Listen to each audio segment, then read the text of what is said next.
One intent of the film is to make it clear that this is not a subject that is so complicated and technical that average people can't understand it or hold political opinions based on what occurred. In fact, it's really quite simple what happened. It was a bank robbery, and it was a bank robbery committed not by somebody walking into a bank with a gun, but committed by the president of the bank. The defense that was proffered by many of the investment banks was not, you're wrong. It was, everybody's doing it and everybody knows it's going on, and therefore nobody should rely on these analysts anyway. I have a couple of friends who were among the earliest people to warn about this crisis. Two of my friends, both of whom appear in the film, actually, they're also professional colleagues of mine from back in my academic days, long ago, are Nouriel Roubini and Charles Morris, both of whom warned about the crisis and the coming of the crisis well before it became publicly known. And in early 2008, Charles Morris published his book about the impending crisis. We had a huge boom in housing that made no sense at all. Charles and I have been good friends, and I was sending him chapters to read. And I think he said this. He thought this was really overdone. He said, it's not gonna, sure there's gonna be some troubles. It's not gonna be this bad, because once I told him that the subprime mortgage tranches were selling 20 cents on the dollar. And he said, well, we should buy them. I said, no, no, and he couldn't really believe that. And then as it happened, it didn't roll out precisely as I said, but it actually did. And that's when I think he got very interested in it. And the further he looked, this looked like another big, bad issue, just like war, you know, with almost the same cost and so forth. We engaged in a really quite massive research project.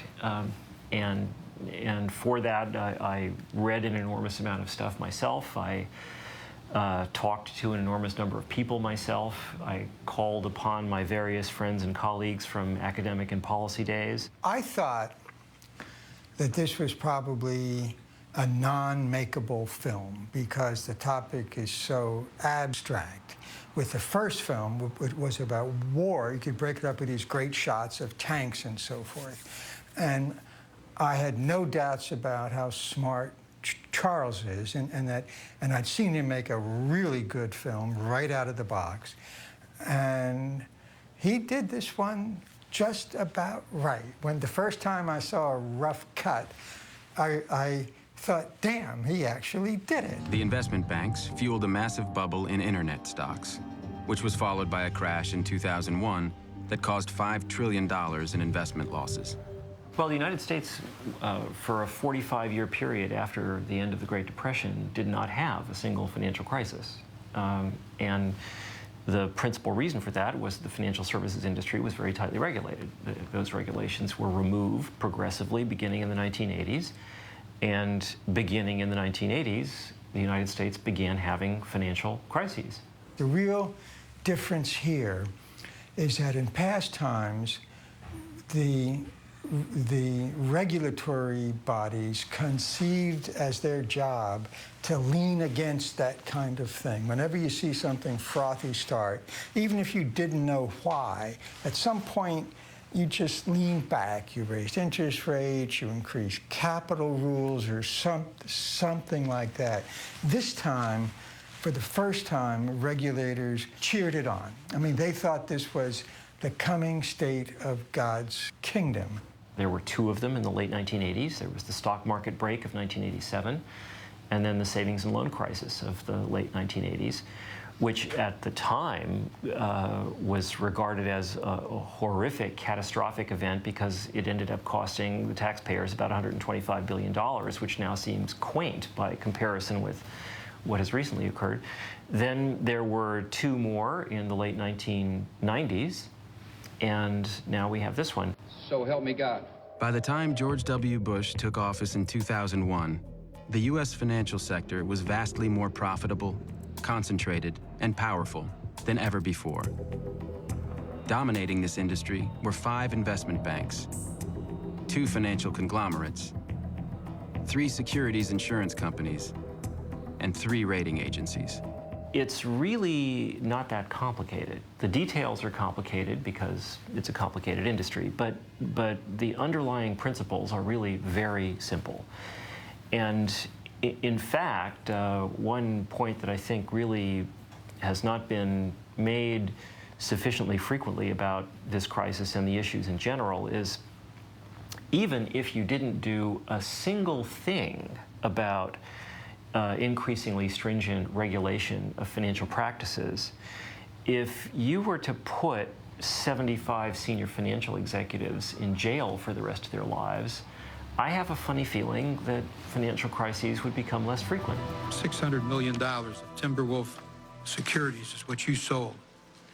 Before you sold them, this is what your sales team were telling to each other. Boy, that Timberwolf was one deal. If I, Charles Ferguson, just kind of went around defrauding people, I would be arrested and I'd be put in jail.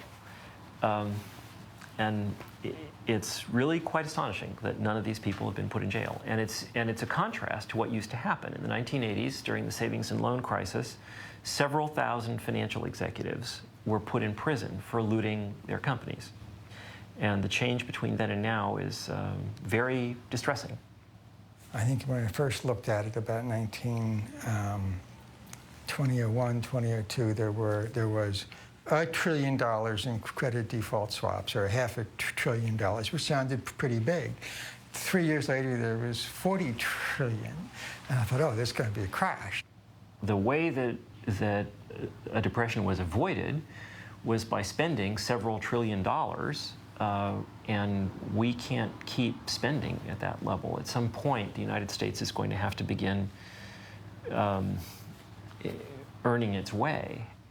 The financial industry spent over $5 billion on lobbying and campaign contributions.